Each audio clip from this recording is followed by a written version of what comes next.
ორგანიზაციების შეფასებით იზოლირებულად არ უნდა იყოს განხილული ონისე ოქრიაშვილის საქმე, მაშინ როცა Amnesty International-ს გასულ წელს დაახლოებით 6 მსგავსი საქმე აქვს დაიდენტიფიცირებული, როგორი ხდებოდა დისკრედიტაცია კონკრეტული პირების, როგორ ხდებოდნენ ისინი შემდეგ ანგარიშსწორების სამიზნეები. ამ შემთხვევაშიც არასამთავრობო ორგანიზაციები თვლიან, რომ გარდა იმისა, რომ მოძალადე პირების იდენტიფიცირება და დასჯა უნდა მოხდეს, ასევე პოლიტიკური პასუხისმგებლობა ექნება სწორედ ძალადობრივი გარემოს შექმნაზე პასუხისმგებელ როგორც მართლ პარტიას, ასევე მათთან აფილირებულ მედია საშუალებებს.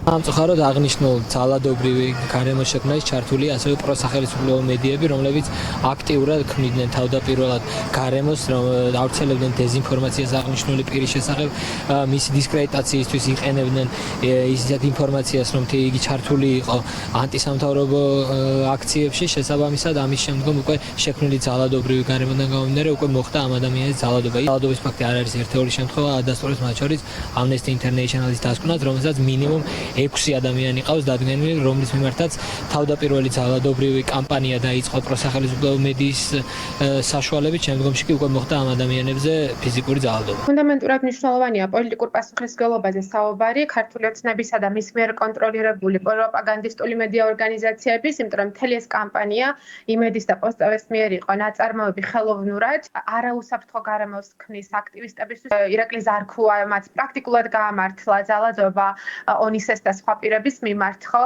რომ ონისე ოქრიაშვილი არა მხოლოდ იუმორისტია, რომელმაც ხო რაღაც კონკრეტულ სიტუაციაში ნოდარ დუმბაძეზე იხუმრა და ეს ყველასთვის ცხადი იყო, ვინც თავიდან ბოლომდე ავიდეოს უყურებდა, არამედ ეს არის აქტივისტი, რომელიც 2 წელზე მედია ავტორიტარიზმს ებრძვის. ეს აქტივისტური ძალისხმევა, რომ ქართული ოცნებისთვის პრობლემური იყო და მისი მიზანში ამოღება სწორედ ამ აქტივისტური გამოცდილების გამო მოხდა და უკვე ეს შირმად გამოიყენეს ეს ხუმრობის საკითხი, ვფიქრობ, რომ ძალიან აშკარაა და ძალიან მნიშვნელოვანია არ დავივიწყოთ ამ მსჯელობაში სწორედ მისი აქტივისტური მოღვაწეობის და საქმიანობის საერთო კონტექსტი.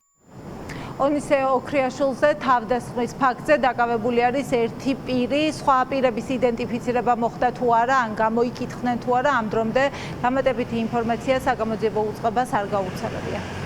პირდაპირ ეთერში